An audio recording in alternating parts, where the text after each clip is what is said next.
전에 그 새정치민주연합 문재인 대표 같은 경우도 이제 최고위원회에서 새누리당 정권 8년, 박근혜 정부 3년 만에 나라 국간이 바닥나 GDP 대비 40%, 730조에 달하는 국가 채무를 국민과 다음 정부에 떠넘게 됐다. 뭐 이러면서 이게 이제 그 어떻게 보면은 뭐 나라가 뭐 이게 국간이 바닥난다 이런 표현들을 쓰고 그랬는데 저는 이 부분 적절치를 좀 저는 않다고 보거든요. 이게 지금 지금 DJ 정부나 그 노무현 정부 때가 지금 380조 정도가 국가 부채를 가지고 있었거든요. 그렇죠? 네, 그렇습니다. 네, 그 뒤로 이제 보니까 김대중 정부 때는 6.2%가 증가했고 노무현 정부 때는 6.1%, 이명박 정부 때 3.5%, 박근혜 정부 때가 조금 많습니다. 8.8%가 예상되는데 김대중 정부나 노무현 정부에서도 이게 6% 이상 증가를 제가 통계상 보니까 그런데 맞죠? 예, 의원님 지적하시는 것 관련해서 조금 말씀을 좀 드리면은 역대 정부 어느 정부라도 경제 위기를 한번 겪으면은 국가 부채 비율이 점프를 하게 되어 있습니다. 예를 들어서 97년에 IMF 극복위 과정, 이게 이제 김대중 정부, 노무현 정부, 양 정부인데요. 이 두 정부를 합해보면 17%포인트 상승을 했거든요. 근데 이제 2008년 금융위기, 이명박 정부하고 지금 이 정부, 지금 현재까지 포함해보면은 한 12% 정도 늘어났습니다. GDP 대비 국가부채 비율이요. 그래서 이 경제위기 극복 과정에서는 다소간의 재정 건전성을 훼손시키는 불가피한 그런 측면이 있고요. 또 하나는 우리 경제의 장기 성장 추세 이런 걸 보면은 여전히 장기 성장 추세에 비해서 이 낮은 수준으로 가고 있습니다. 그걸 흔히 경제학자들은 GDP 갭율이라 그럽니다만 이게 상당폭 지금 마이너스로 가고 있기 때문에 이 갭율을 좁히는 단계까지는 보다 적극적인 재정 정책을 펴서 경제를 회복을 시켜야 된다 하는 게 다수의 전문가들의 경제 정책에 대한 건의고 충고입니다. 네, 우리 장관님께서 일부 의원님들께서 이제 정치적으로 재정 운용을 했다. 그러면서 이제 선거 때마다 재정 확장 정책 같은 경우를 발표해서 선거에 이용을 한 거 아니냐. 이러한 소위 뭐라 그럴까, 오해라고 그럴까요? 아니면은 의심이라 그런 생각을 갖고 질의하는 이런 부분에 대해서 저는 사실 모근하고요. 만약 그랬던 것 같으면은 내년도 예산 증가율을 지금 역대 가장 낮은 수준 3% 증가율을 지금 제시를 하고 있지 않습니까? 그건 정말 전혀 근거 없는 얘기고요. 이 경제를 하든지 좀 살려서 조금 국민들이 좀 나아지게 하려고 하는 그런 부분은 그건 누가 부총리가 되더라도 그거는 그럴 수밖에 없는 상황이고 저는 감히 이렇게 말씀을 드립니다. 누가 부총리가 되더라도 이 기간에는 그런 류의 정책을 펼 수밖에 없습니다. 저는 그렇게 생각을 합니다.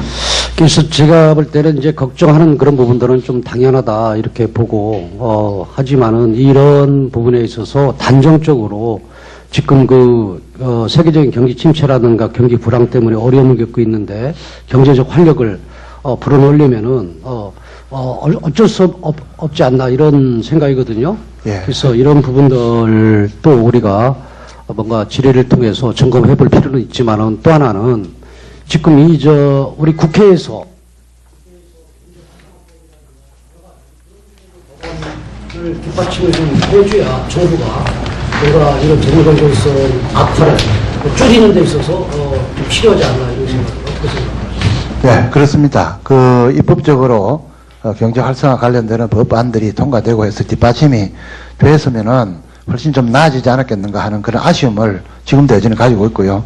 이번 정기국회 때 그런 법안들을 꼭 좀 통과시켜 주십사는 그런 부탁의 말씀을 간곡히 드립니다. 네, 수고하셨습니다. 다음은 박범계 의원님 질의해 주시기 바랍니다. 전에 새정치민주연합 문재인 대표 같은 경우도 이제 최고위원회에서 새누리당 정권 8년, 박근혜 정부 3년 만에 나라 국간이 바닥나 GDP 대비 40%, 730조에 달하는 국가 채무를 국민과 다음 정부에 떠넘게 됐다. 뭐 이러면서 이게 이제 어떻게 보면은 뭐 나라가 뭐 이게 국간이 바닥난다 이런 표현들을 쓰고 그랬는데 저는 이 부분 적절치를 좀 저는 않다고 보거든요. 이게 지금 지금 DJ 정부나 그 노무현 정부 때가 지금 380조 정도가 국가 부채를 가지고 있으면 뭐 의심이라 그런 생각을 갖고 질의하는 이런 부분에 대해서 저는 사실 먹어내고요. 만약 그랬던 것 같으면은 내년도 예산 증가율을 지금 역대 가장 낮은 수준 3% 증가율을 지금 제시를 하고 있지 않습니까? 그는 정말 전혀 근거 없는 얘기고요. 이 경제를 하든지 좀 살려서 조금 국민들이 좀 나아지게 하려고 하는 그런 부분은 그건 뭐 누가 부총리가 되더라도 그거는 그럴 수밖에 없는 상황이고 저는 감히 이렇게 말씀을 드립니다. 누가 부총리가 되더라도 이 기간에는 그런 유의 정책을 김대중 정부, 노무현 정부, 양 정부인데요. 이 두 정부를 합해보면 17%포인트 상승을 했거든요. 근데 이제 2008년 금융위기, 이명박 정부하고 지금 이 정부, 지금 현재까지 포함해보면은 한 12% 정도 늘어났습니다. GDP 대비 국가부채 비율이요. 그래서 이 경제위기 극복 과정에서는 다소간의 재정 건전성을 훼손시키는 불가피한 그런 측면이 있고요.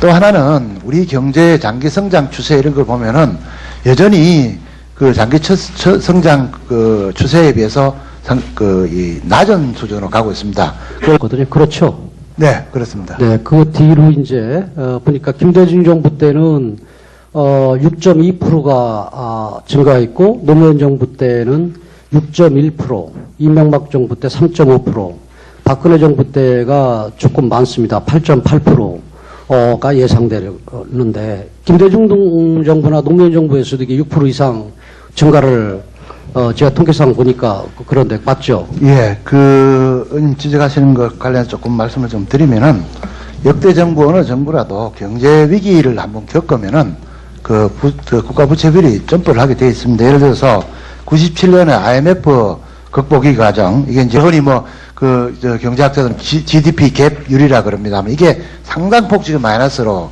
가고 있기 때문에 이 갭율을 좁히는 단계까지는 보다 적극적인 재정 정책을 펴서 경제를 회복을 시켜야 된다 하는 게 다수의 전문가들의 경제 정책에 대한 건의고 충고입니다. 네, 우리 장관님께서 일부 의원님들께서 이제 정치적으로 재정 운용을 했다. 그러면서 이제 선거 때마다 재정 확장 정책 같은 경우를 발표해서 선거에 이용을 한 거 아니냐. 이러한 소위 뭐라 그럴까 오해라고 그럴까요? 아니면은